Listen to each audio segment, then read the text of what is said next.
예수님의 본 동네 가버나움. 당시 가버나움은 갈릴리의 중심지로서 많은 사람들이 살던 곳입니다. 그래서 로마는 이 가버나움의 중요성을 알았기 때문에 로마 군대를 주둔하게 했는데, 오늘도 몇 차례 말씀드리겠습니다마는 거기 백부장이 있어서 그 사랑하는 종이 중풍병 걸린 이야기, 그 예수님께서 고쳐주신 이야기가 나오는 걸 보면 아, 로마 군대가 주둔했구나, 이걸 알 수 있죠. 굉장히 많은 물산이 거래되는 경제 활동도 풍족했던 곳이기 때문에, 아주 활발했던 곳이기 때문에 세관을 설치했습니다. 그래서 예수님께서 어느 날 그 세관을 방문하셔서 레위라고 하는 세리를 불러서 당신의 제자를 삼으셨는데, 그가 바로 마태복음을 기록한 마태입니다. 그래서 이 가버나움은 저쪽 서쪽으로 나가면 지중해 해안가에 아주 발전된 도시들인 두로와 시돈을 이어서 이 내륙을, 갈릴리 지역을 지중해와 연결시켜주는 그런 아주 요충지에 이 가버나움이 있었습니다. 그런데 여러분, 눈길을 끄는 것은 가버나움이라고 하는 이름인데요, 거기 나훔의 동네, 그런 뜻입니다. 이 나훔은 구약 성경에 등장하는 선지자이기도 한데, 그러면 나훔이 이 마을에서 태어났느냐? 그건 아닙니다. 그 선지자와는 아무 상관이 없고 단지 그 뜻이 우리에게 의미가 있는데, 이 나훔은 위로자 혹은 위로, 그런 뜻입니다. 그러니까 가버나움 그러면 위로자의 마을, 아니면 위로가 있는 위로의 마을, 그런 뜻이라고 하겠습니다. 그런 가버나움에 위로가 있었는가? 여러분, 그렇지 않다는 겁니다. 우리가 말씀을 읽어보면 성취를 거둔 사람도, 힘께나 쓰는 사람도, 재물께나 가진 사람도 있었지만 그게 속수무책인 경우가 많이 있습니다. 아까도 잠시 언급했던 것처럼 로마 백부장은 자기 집에 일하는 하인을 사랑했지만 그가 중풍병에 걸렸을 때 아무것도 할 수 있는 게 없었습니다. 그런가 하면 가버나움에서 유력한 사람이었던 회당장 야이로는 사랑하는 딸이 중병으로 죽어갈 때 발만 동동 구를 뿐이지 할 수 있는 게 아무것도 없고, 그나마 그 딸이 숨을 거두게 되자 땅을 치며 울부짖는 것 외에는 그 아버지가 할 수 있는 게 아무것도 없었습니다. 가버나움에 있는 모든 좋은 곳을 다 동원해도 그 가버나움 주민들의 고통을 덜어줄 수는 없었다는 것입니다. 그런 의미에서 위로의 마을이라는 가버나움의 이름은 너무도 허망한 것이었습니다. 그런데 여러분, 어느 날부터인가 가버나움이 진정으로 위로의 마을이 되기 시작했습니다. 어떻게 위로의 마을로 바뀌게 되었을까요? 이유는 딱 하나였는데, 위로와 사랑과 능력으로 충만하신 예수님께서 거기 오셨기 때문입니다. 오늘 읽은 본문 말씀은 예수님께서 가버나움에 오셨다는 걸 말씀하는데, 대단히 상징적인 말씀이라고 생각합니다. 여러분, 오늘 본문 1절을 다 같이 읽어보도록 하겠습니다. 예수께서 모든 말씀을 백성에게 들려주시기를 마치신 후에 가버나움으로 들어가시니라. 아멘.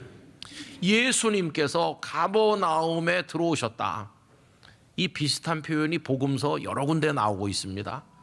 예수님은 가버나움의 터를 잡으시고 다른 마을에 가셨다가 또 가버나움으로 오시고, 다른 곳으로 가셨다가 다시 가버나움으로 돌아오시고, 이 가버나움을 당신의 사역의 본부처럼 그렇게 자리 잡고 사용하셨고, 예수님께서 거기 머무시는 그 이후부터 가버나움에 놀라운 위로가 전해지기 시작한 것입니다. 여러분, 나병 환자가 고침받은 이야기가 마태복음 8장 1절 이하에 나오는 걸 필두로 해서 백부장의 그 중풍병으로 고통받는 하인이 고침받은 이야기, 베드로의 장모가 열병으로 죽어가고 있었는데 고침을 받은 이야기, 혈루증으로 12해를 고통받던 여인이 치유받는 이야기, 지붕을 뚫고 달아내려워진 중풍병 환자에게 죄사함과 함께 침상을 들고 일어나게 하시는 놀라운 말씀, 왕의 신하의 아들이 병들었을 때 그걸 고쳐주시는 말씀은 또 요한복음에 아까 말씀드린 야이로의 딸이 숨을 거두었지만 죽은 딸을 살려내시기까지 하는 예수님의 놀라운 이야기가 이 가버나움에 집중되어 있습니다. 그뿐이 아닙니다. 아까 앞에서도 이미 언급한 것처럼 살아있으나 죽은 것과 진배 없는 인생을 불쌍하게 살아가던 세관의 세리인 레위를 불러내서 그 늪에 빠진 인생을 건져서 당신의 제자가 되게 하심으로 생명의 나라를 향한 삶을 살게 하신 그 축복의 이야기. 그래서 그가 예수님의 제자 마태가 되었고 이 마태복음을 남겨주지 않았습니까? 여러분, 그뿐만이 아닙니다.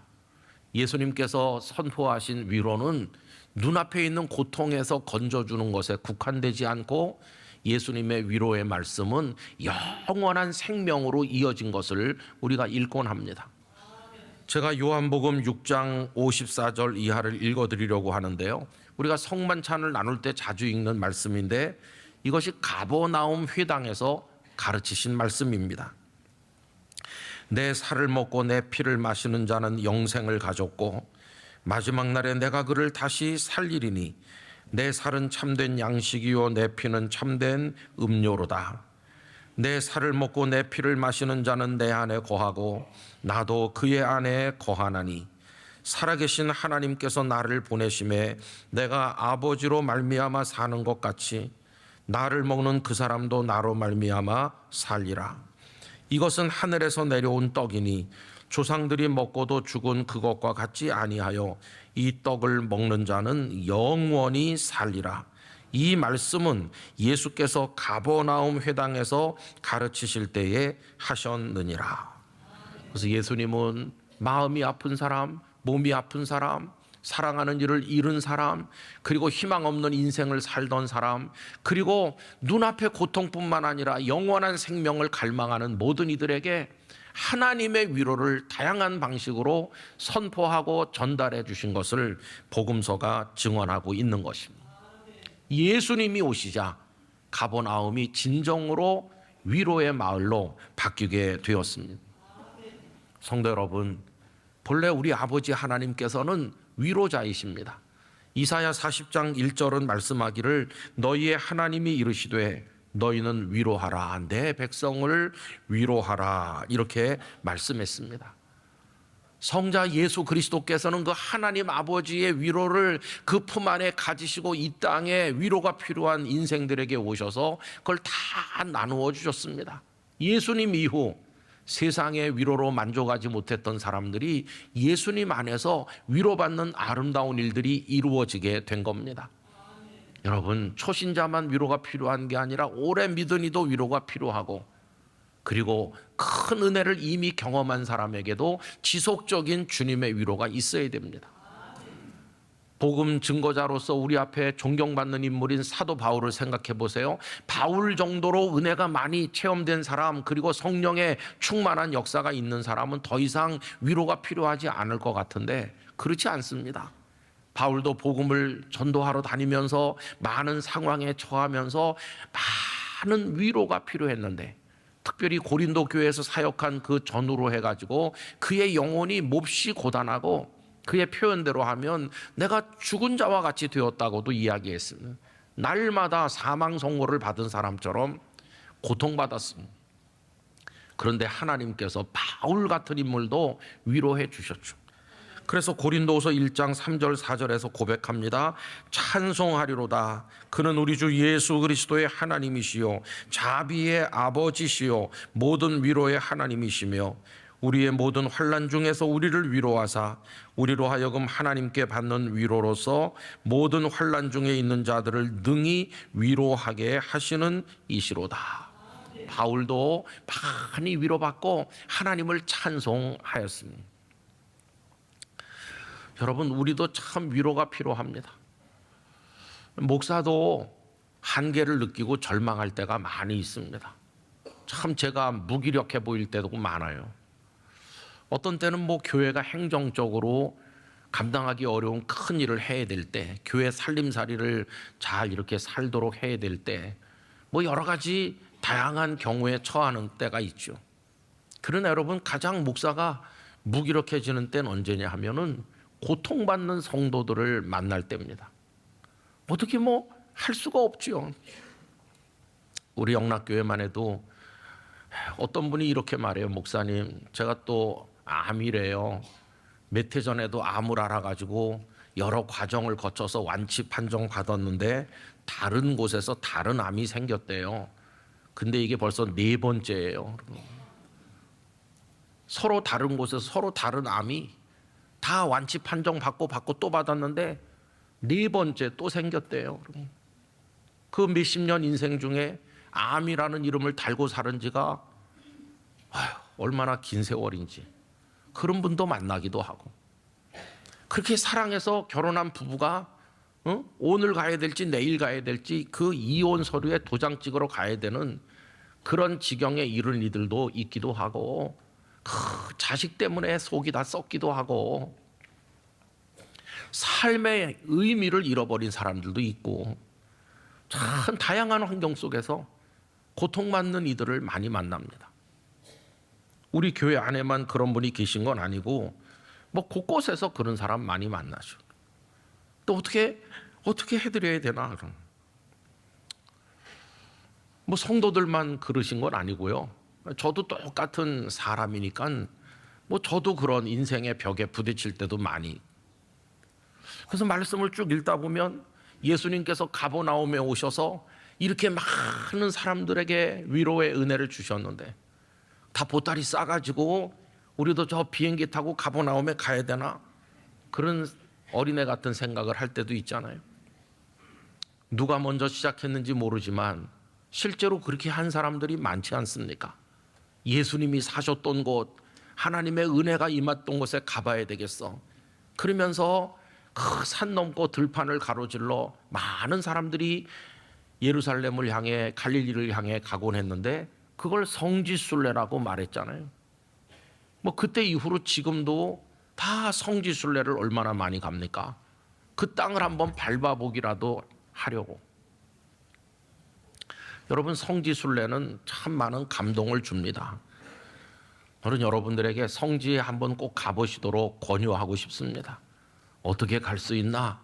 영락교회 성서 지리반 이수하면 갈 수 있어.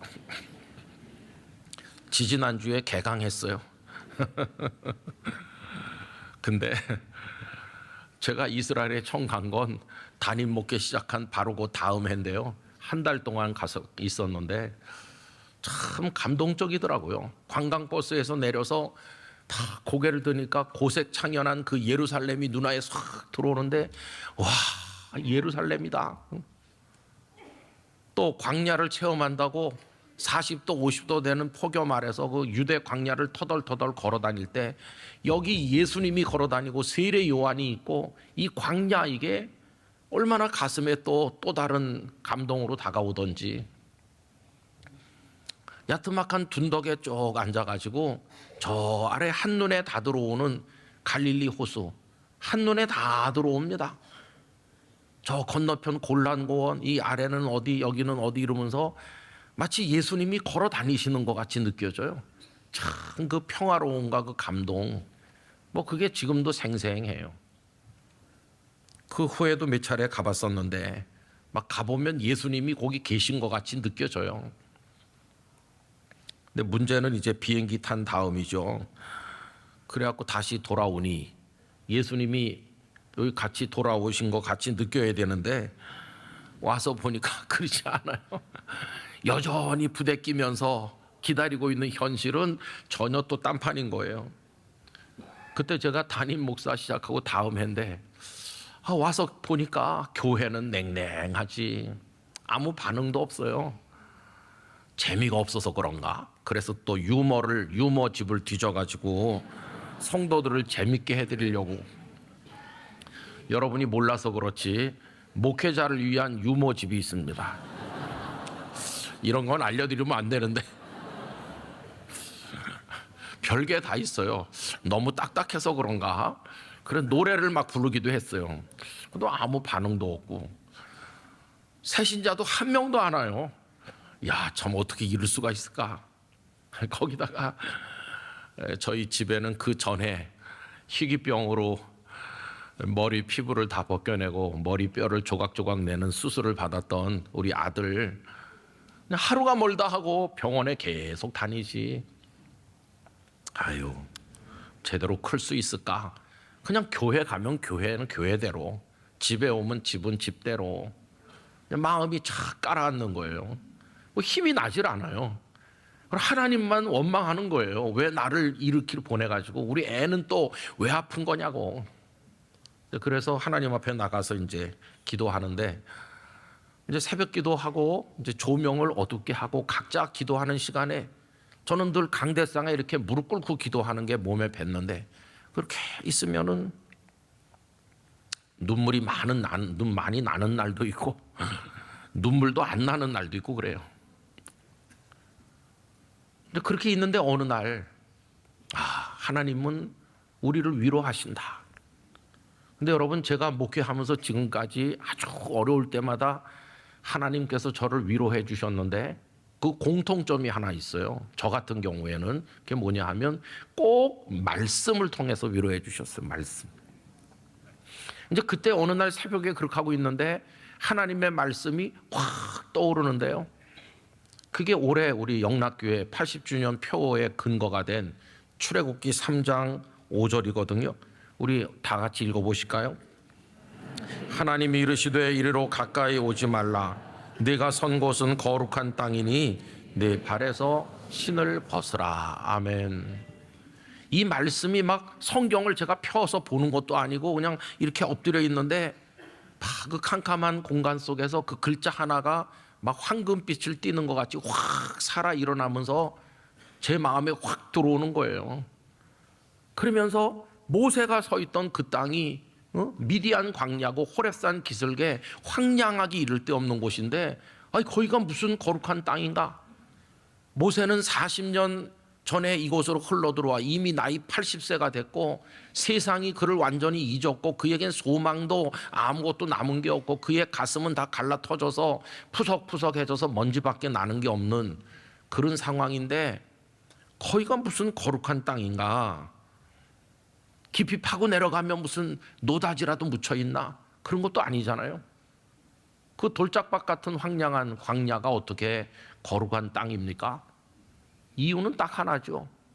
모세만 있는 게 아니라 거룩하신 하나님이 거기 같이 계시니까.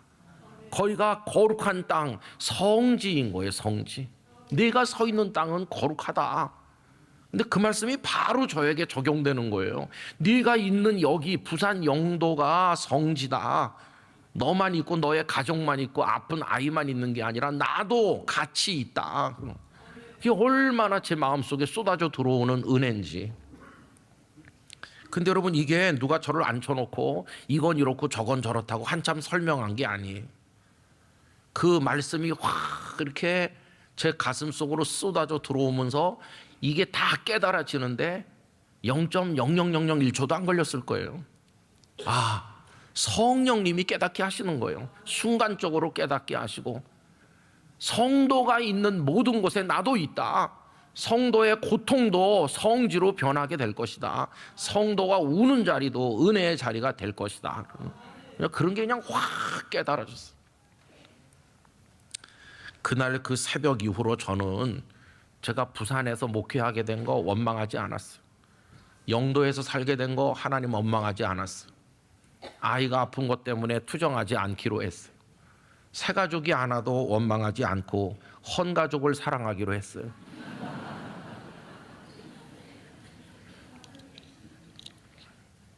성도 여러분, 전 우리 영락교회 성도들, 오늘 또 영상으로 접목해서 보시는 여러분 모두의 자리가 성지가 되시길 축원합니다. 주님이 위로로 오신 가버나움 되시기를 기원합니다. 주님이 오시면 진짜 가버나움이 되는 거예요. 그래서 우리 가정도 가버나움이 돼야 되고 우리 일터도 가버나움이 돼야 되고 고통받는 한국 교회나 대한민국 사회도 가버나움이 돼야 된다고 믿습니다. 그게 이제 얼마나 우리에게 소중한 건가. 여러분, 이건 신앙의 기본 구조입니다. 뭐 성경에 신학적인 여러 가지 설명도 있고 뭐 어느 교회 다니냐, 뭐 교단이 어디냐, 직분이 어디냐, 뭐 이런 것들 얘기 많이 하지만 그건 다 본질은 아니고요. 가장 핵심은 이겁니다. 주님이 오신다는 거예요. 그리고 우리는 주님을 갈급함으로 영접한다는 거예요. 그런 주님이 우리를 위로하시고 구원하신다는 거예요. 이게 가장 기본적인 신앙의 구조잖아요. 여러분 오늘 7장 1절 아까 읽었는데 여러분 2절만 우리 다시 한번 다 같이 읽어보겠습니다. 2절을 읽어보실까요?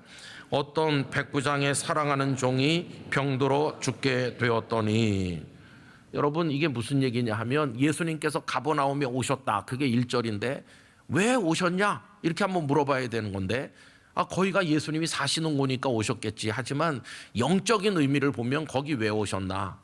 병든 이가 있어서 오신 거예요. 주님께서 왜 이 땅에 사람 몸을 입고 오셨나? 죄에 눌려 죽어가고 사망 권세에 눌려 있고 사탄의 권세에 눌린 우리들이 있기 때문에 하늘 보좌를 떠나서 오신 것이에요. 이 세상이 유토피아고 천국이라면 오실 필요가 없으시죠. 그런데 여기 다 울고 고통받는 사람들이 있으니까 당신께서 우리에게 와주신 거예요. 그러면 주님이 오셨다. 그럼 우린 고통받는 사람들인데 그 다음에 사람이 할 일은 뭡니까? 그분께 나가서 두 손 들고 환영하고 은혜를 구하는 겁니다. 여러분 오늘 읽은 말씀 다음 절 3절을 제가 읽어보겠습니다. 예수에 오셨다는 소문을 들었죠. 그랬더니 유대인의 장로 몇 사람을 예수께 보내어 오셔서 이 백부장이 장로님들에게 가달라고 그랬어요. 그래서 뭘 청했습니까? 그 중풍병 걸린 종을 구해 주시기를 청한지라. 한마디로 말하면 예수님을 환영하면서 그 슬픔과 고통에 그걸 내놓은 것이에요.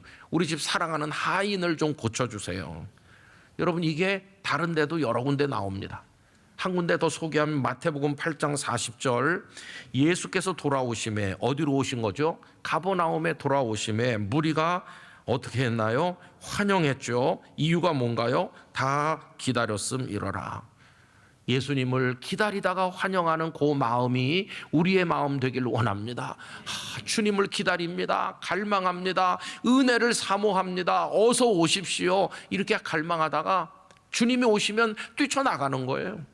여러분 그 다음 절 8장 41절은 이렇죠. 이에 예수님을 기다리고 있었는데 이에 회당장인 야이로라 하는 사람이 예수님 앞에 와서 예수의 발 아래 엎드려 자기 집에 오시기를 간구하니, 회당장은 가버나움에서 상당한 명성과 힘이 있는 사람이에요. 그런데 지금 체면이고 뭐고 다 버리고 예수님의 발 앞에 납작 엎드렸어요. 왜? 딸이 지금 죽어가는 거예요. 얼마나 예수님 오시길 기다렸겠어요. 갈망을 얼마나 했겠어요. 어서 빨리 오셔야 될 텐데. 그러면서 발 아래 엎드려 은혜를 구하는 이 야이로의 모습은 오늘 우리가 배워야 될 모습이 아니겠어요.